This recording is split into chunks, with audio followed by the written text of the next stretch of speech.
Have you ever found yourself feeling attacked, criticized, or judged by someone that you love? Or on the other hand, have you felt yourself doing that to someone that you love and not sure exactly what's going on? I know that whenever I feel a sense of dissatisfaction, maybe a lack of aliveness in my relationship, or feeling that I need my partner to change who she's being or how she's showing up in order for me to be okay, that there's something occurring there that's very important for me to look at. And more often than not, it's this phenomena that happens in relationships called projection. Now, projection, you might notice, just as you hear the definition, you might notice that you have judgments about maybe your boss, you have judgments about your friends, judgments about your family. And although what you might be observing in terms of actions and things that they're doing may be true, there is a way in which if we feel a charge around and we feel that our well-being, in order for us to be okay, relies on them changing, or we start to attribute motivations and we make these assumptions about what we think they mean without actually checking with them, and we're getting all worked up about it, we're most likely projecting. Now, what projection often is a way in which we are witnessing the shadow aspects of ourselves that we have disowned, and we are projecting that onto the other person and unable to see it within ourselves. So when we do this, we're essentially operating from an unintegrated place. And this is very common because as we get deeper into relationship with people, we're going to come into more contact with the places within ourselves that we don't give ourselves permission to be, and the identities that we have disowned when we were very little. And that is where relationship becomes this really powerful crucible for growth, where as we learn to take back these projections, we actually get a greater sense of self-love. We start to give ourselves more permission to be a whole and complete human being.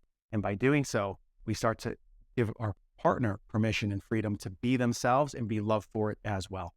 So I'm going to give you two examples of how this shows up, how this can show up in relationship. And there are infinite ways, really, truly infinite ways in which we can project things onto people. But hopefully with these two examples, they may land and you can start to see how the process may work to starting to reintegrate these disowned aspects of self back into your life. So the first example we're going to do is, let's imagine that somebody that you are in relationship with, whether a friend, family, intimate partner, is always late. Okay. Now just notice, what is the judgment that you may have about that individual if they're always late? Okay. You might think, okay, they're lazy and they're disorganized. That's two common judgments. Now, if we were to re-own this projection, it's not to look at ourselves and say, okay, well, where am I late in my life? Because that's very surface level and we might be hard pressed to find an example of that. Where we want to look is, where am I actually showing up as lazy and disorganized in my life and I'm judging myself for it, right? Where I'm judging myself harshly for it. Or where am I not giving myself permission to be lazy and disorganized? Now, the first reaction to that might be, well, who wants to be lazy and disorganized? But see, the problem with these judgments is we often throw the baby out with the bathwater, because the light side of being lazy and disorganized might occur as being able to relax and being able to be spontaneous and in the flow and creative. And so now we can start to get in touch with an aspect of ourselves that we may not step into on a regular basis that limits our aliveness and our ability to enjoy life, which is, where have we disowned being able to relax? Where are we demanding that we can't be spontaneous, that we can't go with the flow? That ultimately blocks our creativity and our art from coming out, the ways in which we express ourselves. So when we do this, we can start to see that the judgment of another person being late may be actually pointing to an opportunity to reintegrate something that we lost when we were very young. Most oftentimes, these splits happen when we're very young. We are taught by our parents that perhaps we had to be on time, or that to be spontaneous, to be going with the flow is actually dangerous. And it could compromise our sense of belonging, or it could lead to us running into being annihilated on some level. And so what we do is we say these things aren't safe, and we create a judgment against them to protect ourselves, and then we forget about it. And we grow up, we move on with our life. And then ironically, as life would have it, maybe we end up attracting a partner who's always late and seemingly disorganized in their life. Why on earth would we be attracted to that? Because I believe that part of our soul actually knows that they carry within them an antidote to our wholeness. And that by being in relationship with it, we get to actually work through this and start to love and re-own that aspect of ourselves so we can be a more complete human being. Another example is if you find yourself judging other people as selfish. Now, quickly, if we're just to look at that, what this might mean is, where in your life are you not giving yourself permission to prioritize you?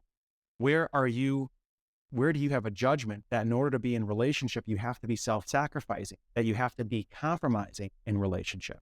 Oftentimes we learn this when we were very young as well, that in order to be in a loving relationship with our caregiver, we have to sacrifice ourselves. We have to compromise ourselves. We have to prioritize other people's emotional experience over our own. And so when we come across somebody that is selfish, there's this vehement judgment that comes up about it because we were not able to have that kind of permission when we were little.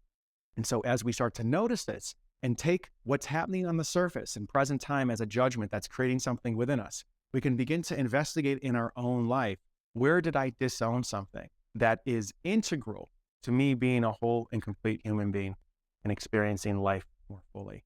So those are just a couple examples of how projection can occur in relationship, and then the maneuver that one can make internally to begin to re-own, to identify, and then re-own these unintegrated aspects of ourselves. Because the beauty is that as we come back into contact and start to give ourselves more permission to be lazy, disorganized, to give ourselves permission to practice being perhaps selfish or self-advocating, we can love ourselves more fully, and then we get to actually love others more fully in their human imperfectness as well, ultimately creating a more clear channel for communication, allowing us to navigate the differences that are inevitable in relationships from a place of non-judgment and open listening and collaboration, rather than being locked in our stance of needing to be right and needing the other person to change.